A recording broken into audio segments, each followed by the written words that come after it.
నువ్వు నిద్రలోనే శ్వాస తీసుకోవడానికి ఇబ్బంది అయి నీ గుండెకి రక్తస్రావం అందక చెప్పుకోవడానికి పెద్దగా ఏం లేదో నిద్రలోనే మరణించావు.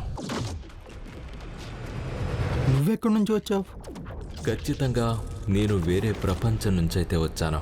అక్కడ నాలాంటి వాళ్ళు చాలామందే ఉన్నారు. అలా అయితే ఇదంతా దేనికి?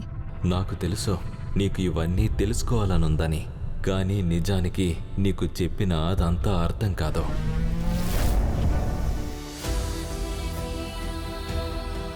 నువ్వు అనుకుంటున్న దానికన్నా నీ అంతరాత్మ అత్యున్నత అద్భుతమైనది.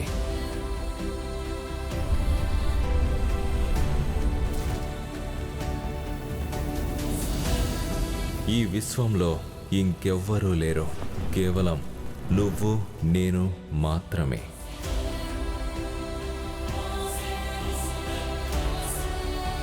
ఆగు, నువ్వు నన్ను కాలగమనంలో వెనక్కి పంపిస్తున్నావా?